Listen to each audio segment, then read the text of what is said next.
Hey guys, how you doing? This is Manga, etc. I'm here today to bring you the review for One Piece episode 851. With most One Piece episodes, there's not really much to talk about, and I can break this down into three different segments. I'm going to start with the least important one and work my way up. So, Puddin, Sanji, Lola, Chiffon, sorry, are making their way to Choky Island, as I call it for sure. And by the end of the episode, they are either there or no, just about there. They can see it in the distance, kind of vibe. And during this scene, we learn that Lola, Chiffon's sister, full of bark times, was the minister of chocolate. I don't really think that's important. In fact, I'm going to say it's really not important because it doesn't play nothing down the line unless it's going to play something later on down the line if Lola comes back. But for now, this is the information was given, and we found out Puddin was offered this position, but she had always turned it down because she expected her sister to come back someday. That's the most important thing to happen within the scene, but also get Pudding being Pudding, the whole 1 minute hating Sanji, 1 minute liking Sanji thing that was in there as well. So now I'm going to talk about the Straw Hats, Brook, Chopper, Nami, Jinbe character as well. So during their scene, this is the time where Brook and Chopper find out what happened to Pedro. Obviously, they didn't know because they were turning to candy at the time. So they have a little, I'm gonna say a little bit dragged out of a morning scene for Pedro. Brook blaming himself because he wasn't strong enough to protect the Sunny. Chopper somewhat doing the same thing, maybe not with words but with actions, and this is where Jinbe quite coldly but rightly jumps in there and says, all right, cool, I know we lost Pedro, but you need to realize he did this for us. We can't let his sacrifice be in vain.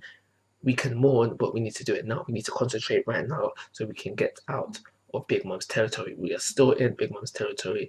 We need to have our heads about us and think clearly, otherwise we are going to get caught, and what Pedro did would have been for nothing. As this scene continues, we find out that Big Mom pirates are they're close by.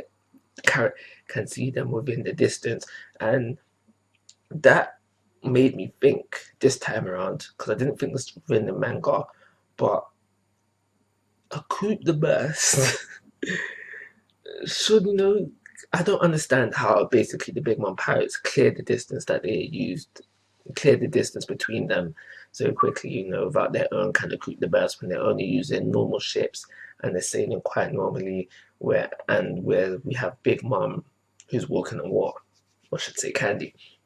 But it's during the scene also that we learn that Perrin, Mr. Candyman as I call him, lost his right arm during the burst, so it wasn't for nothing. Pedro didn't sacrifice himself for nothing. He took out an arm. He took out an arm. So it was also during the scene where I had the thoughts that Carrot should join the main Straw Hat crew, and when she does, she can be the official lookout. I'm just saying, Carrot for Straw Hat. Anyway, so the last thing I want to talk about, obviously, is Luffy vs Katurkuri within this fight.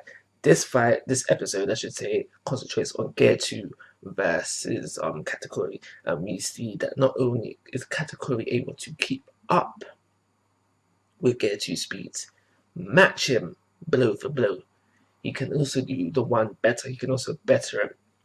And then we see him within this episode using his observation haki, using his speed, and using his intuition and intelligence. I don't think intuition is the word I wanted to say, but he probably was using that, and his intelligence to copy Luffy's attacks and better them with the Gatling, the Jet Gatling. And yeah, so we end off the episode. Well, we end of their confrontation within the episode with Luffy saying, "All right, cool, Gear 2 is not working. Let's take it up a gear." That's everything to say about the episode. It was a fairly decent paced episode. I personally think so. I do think the morning scene of them crying and Brooke, blaming himself was dragged out just a little bit. But I think the episode warrants at 3-star ratings. I'm gonna call it a review. Like always, guys, I'm asking for your thoughts and opinions. If you haven't already, please subscribe to my YouTube channel. But most importantly, take care. Have a nice day.